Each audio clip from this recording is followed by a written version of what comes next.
monde, j'espère que vous allez bien. Je suis ravie de vous retrouver aujourd'hui pour vous présenter mon book haul du mois de septembre. On va commencer tout de suite parce que j'ai beaucoup de livres à vous présenter aujourd'hui et ça me fait tout drôle de vous tourner cette vidéo parce que avant de me poser devant vous, j'étais en train de me dire que c'est finalement le tout dernier book haul que je suis amenée à vous tourner sans être maman à 100% puisque le prochain ce sera fin octobre et fin octobre, autant vous dire que j'aurai déjà accouché. Donc ça me fait un petit peu bizarre mais ça me fait également super plaisir. Donc bref, trêve de bavardage, je commence tout de suite par vous montrer les réceptions qui ont ponctué mon mois de septembre et je commence comme d'habitude par les services presse. J'ai reçu 2 livres de la part des éditions Lumen mais je vais passer très vite sur le premier étant donné que je vous en ai déjà parlé à plusieurs reprises. Au cours de ce mois, il s'agit du 3e et dernier tome de la trilogie Shades of Magic écrit par V.E. Schwab. Ce 3e tome s'intitule Shades of Light. Je l'ai adoré mais je vous renvoie à mon dernier update lecture si vous voulez connaître mon avis plus en détail. Je vous résumerai simplement de manière très brève cette histoire de fantasy. Nous suivons un personnage qui s'appelle Kel qui est un Antari, c'est un magicien du sang dont la magie lui permet de passer d'un monde à un autre, sachant que des mondes, il y en a 4 où à chaque fois la ville de Londres est au centre. Et dans ce 3e tome, il y a un démon qui est issu du Londres blanc, qui va s'infiltrer dans le Londres rouge où vit Kel et qui va tenter de prendre le pouvoir à la place du roi. Quant au 2e livre que m'ont envoyé les éditions Lumen, il s'agit du 1er tome d'une nouvelle série pour la jeunesse qui s'appelle Les Entremondes. Donc ce 1er tome, c'est L'Hôtel Invisible écrit par Sean Hesley. J'adore l'illustration de la couverture. Je vous avais parlé de cette sortie livresque en début de mois lorsque je vous avais tourné ma vidéo associée et je suis tellement contente de l'avoir en ma possession, même si pour le coup je n'ai pas encore pris le temps de le lire. Je pense que ce sera fait courant octobre. Le père de Cameron et de Cassia va abandonner ses enfants à la grand-mère du jour au lendemain avant de disparaître.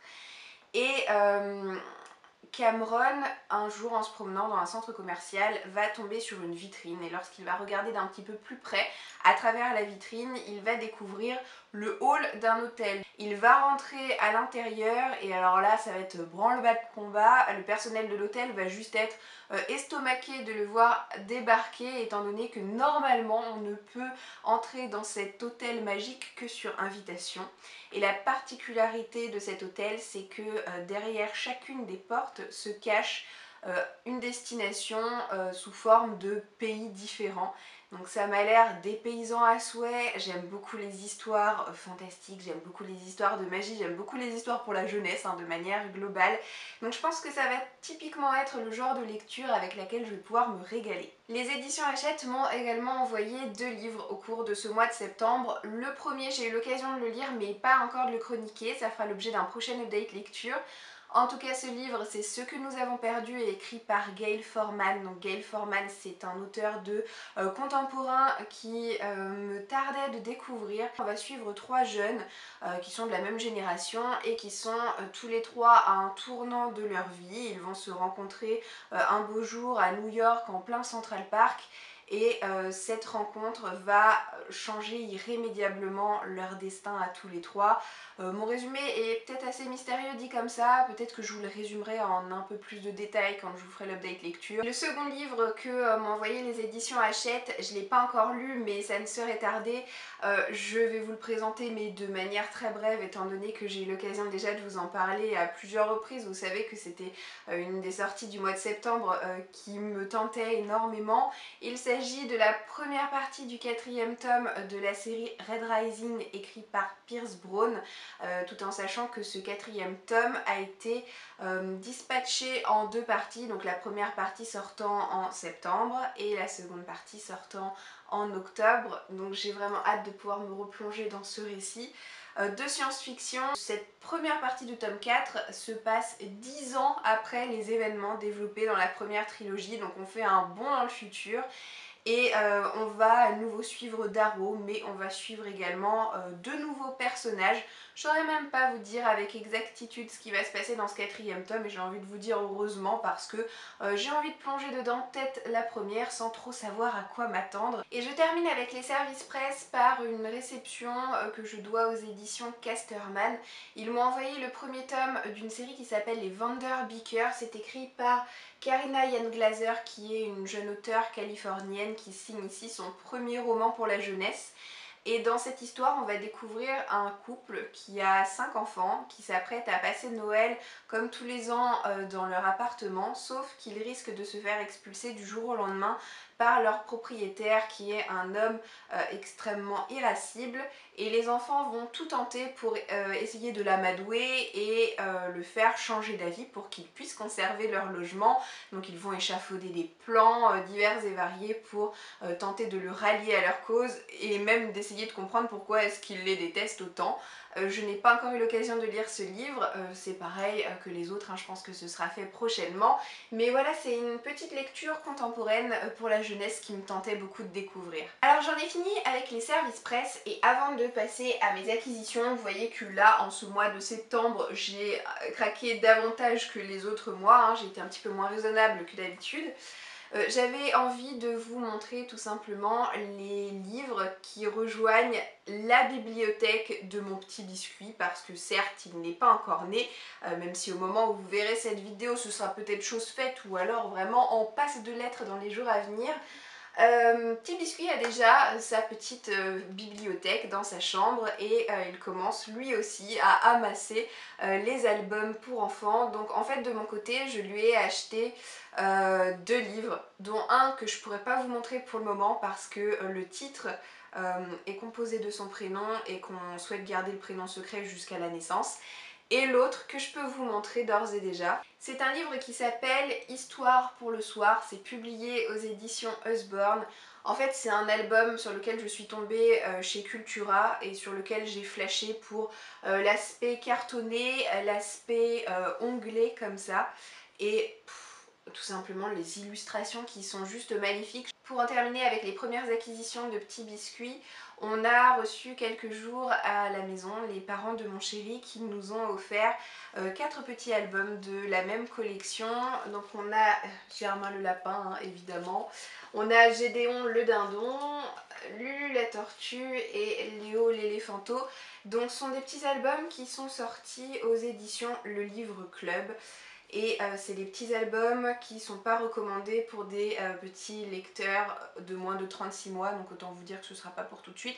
Et c'est vrai que ça fait très bébé hein, quand on voit les albums comme ça, mais pourquoi moins de 36 mois? Tout simplement parce que sur les couvertures on a des petits yeux comme ça qui bougent, et en fait c'est pour prévenir le fait que ce sont des éléments qui risquent de se détacher et d'être éventuellement ingurgités par le bébé, donc voilà. Mais bon, après je pense que sur la surveillance assidue des parents, ça devrait quand même bien se passer.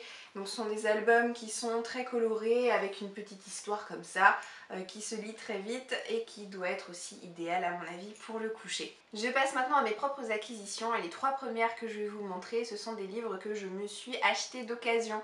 Donc si vous me connaissez un tant soit peu et si vous avez vu mon book haul du mois dernier, je vous disais que moi l'occasion j'aimais pas du tout et que autant que possible j'évitais de m'acheter mes livres d'occasion. Alors pourquoi J'avoue que j'ai pas trop de raisons particulières, si ce n'est qu'en septembre j'ai beaucoup dépensé pour l'arrivée de petits biscuits et que j'avais envie d'alléger un petit peu mon budget lecture, mais au final avec tout ce que j'ai acheté, que ce soit d'occasion ou neuf, j'ai envie de vous dire que c'était un peu kiff bourricot, mais que j'ai quand même 3 livres de plus du coup. Quoi qu'il en soit, les livres sont arrivés en parfait état et ça c'est cool.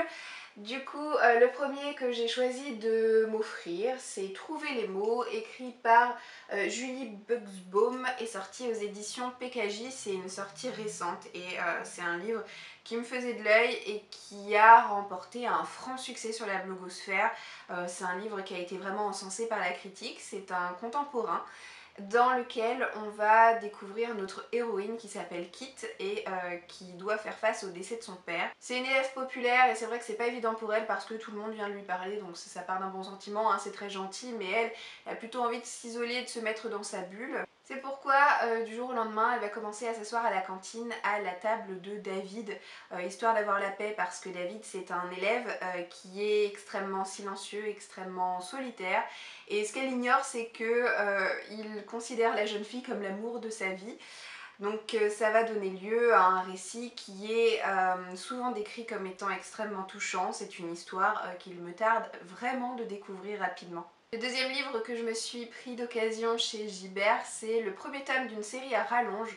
Pourquoi est-ce que je vous parle de série à rallonge? Parce que c'est la série des Agatha Raisin qui doit comporter à ce jour au moins 12 ou 13 tomes. J'adore en tout cas l'aspect dessin, l'aspect crayonné des couvertures de cette série.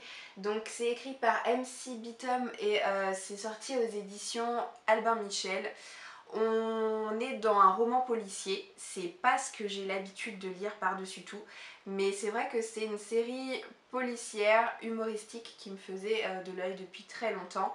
Et dans cette série, on va découvrir le personnage de Agatha, qui est une quinquagénaire qui va prendre une retraite anticipée. Elle va quitter la ville, elle va quitter Londres pour s'établir en pleine campagne. Elle va commencer à s'ennuyer un petit peu, mais très rapidement, elle va se retrouver confrontée face à un meurtre et du coup elle va décider de mener l'enquête. Je pense que c'est typiquement le genre de livre idéal pour les gens qui comme moi ne raffolent pas du genre policier pour mettre un pied tranquillement dans le genre. Le dernier livre que je me suis pris d'occasion chez Gibert, c'est ce livre de poche, Le premier jour du reste de ma vie, écrit par Virginie Grimaldi. C'est une auteure qu'il me tentait depuis longtemps de découvrir et j'ai eu envie de la découvrir avec l'une de ses toutes premières publications. On est dans le registre contemporain, dans le registre de la romance. Et notre héroïne qui s'appelle Marie est en train d'organiser une fête d'anniversaire incroyable à son mari et la plus grosse surprise qu'elle lui réserve, c'est qu'à 40 ans, elle décide de le quitter. Elle part à bord d'une croisière faire le tour du monde et ce faisant, elle va faire la rencontre de deux femmes qui sont dans la même situation qu'elle, c'est-à-dire qu'elles sont à la croisée des chemins, donc ça va être un petit peu leurs histoires réciproques à toutes les trois. C'est un livre qui est très très court, que du coup j'ai vraiment pas payé cher d'occasion, mais qui me fait envie. Ça me permettra de découvrir la plume de cet auteur et peut-être que ça me donnera envie de craquer pour d'autres publications de Virginie Grimaldi par la suite si j'apprécie ce premier récit. Et enfin, je me suis acheté 4 livres neufs du coup. Le premier c'est le Wanderling écrit par Mira Bartók que j'ai pris auprès de la collection R de Robert Laffont mais dans leur collection R Jeunesse. C'est le tout premier livre R Jeunesse dont je fais l'acquisition. J'ai craqué à la fois pour la couverture, l'histoire et le fait qu'il y ait quelques illustrations par-ci par-là qui parsèment le récit. En fait, l'histoire démarre dans un foyer qui est un foyer pour les créatures bâtardes et ingérables tenues par une propriétaire méchante et acariâtre. Dont les pensionnaires sont des hybrides, ce sont des créatures mi-humaines, mi-animales. Notre héros s'appelle au départ numéro 13. Donc notre héros c'est lui, c'est ce renard qui possède qu'une seule oreille, qui va prendre la défense d'une créature mi-oiseau, mi-humaine et qui va récolter en récompense deux choses. La première chose, ça va être un prénom puisque la créature va désormais l'appeler Arthur. Et la seconde chose, c'est que cette créature va lui accorder son amitié indéfectible et tous les deux vont réussir à s'enfuir ensemble du foyer. Et cette histoire relate leur aventure commune. C'est vraiment une histoire qui me tente énormément. Je me suis aussi acheté In Real Life, écrit par Maïwenn Alix, qui est sorti aux éditions Milan, donc il n'y a pas très longtemps, c'est une publication récente. Je dois vous avouer que j'ai complètement flashé sur la couverture, je la trouve magnifique. Les avis sont également très bons, c'est un livre extrêmement bien noté, donc ça m'a mis en confiance. On est dans un univers futuriste, dans lequel les gens communiquent par la pensée et ont la faculté lorsqu'ils s'endorment de vivre une vie parallèle à la leur mais complètement différente. Notre héroïne s'appelle Lani et du jour au lendemain elle va découvrir un autre univers, un univers entre guillemets hors connexion. Je pourrais pas vous en dire plus, j'ai bien conscience que le résumé comme ça paraît un petit peu obscur, paraît un petit peu mystérieux, mais je sais pas, il y a quelque chose d'assez inexplicable chez ce roman qui m'attire et qui me fascine beaucoup. Je me suis également offert Nos vies en 1000 morceaux écrit par Hailey Long et sorti aux éditions Gallimard. C'est aussi une parution récente. Je trouve la couverture extrêmement belle. Ça m'a l'air d'être un récit bouleversant. On va faire la connaissance de Griff et Dylan qui sont frères. Ce sont deux adolescents qui malheureusement vont perdre leurs parents suite à un accident de voiture. Accident où ils étaient présents puisqu'ils étaient tous les deux à l'arrière de la voiture et l'aîné va se promettre de prendre grand soin de son frère cadet. C'est un roman donc, qui aborde, vous l'aurez compris, le thème du deuil. Qui a également une très bonne note, qui possède de très bons avis et qui me rend d'autant plus curieuse parce que au dos c'est écrit que c'est un roman où l'on passe du rire aux larmes et moi je suis très friande de ces récits qui malmènent un petit peu mon pauvre petit cœur. Ouh, ça va se lire vite, je me rendais pas compte que c'était écrit si gros. Mais quoi qu'il en soit, ce livre me tente beaucoup, donc j'espère ne pas attendre trop longtemps avant de pouvoir le sortir de ma palle. Et je passe à ma dernière acquisition, il s'agit de La vie de A à Z, écrit par Debbie Johnson et sorti aux éditions Milady. Ce roman nous permet de rencontrer deux sœurs, Poppy et Rose, qui s'entendaient très bien lorsqu'elles étaient plus jeunes, mais qui ne peuvent absolument plus se voir en peinture, c'est bien simple, elles se détestent, elles sont incapables de rester toutes les deux dans la même pièce. Leur mère, en mourant, va leur livrer une espèce d'abécédaire de la réconciliation.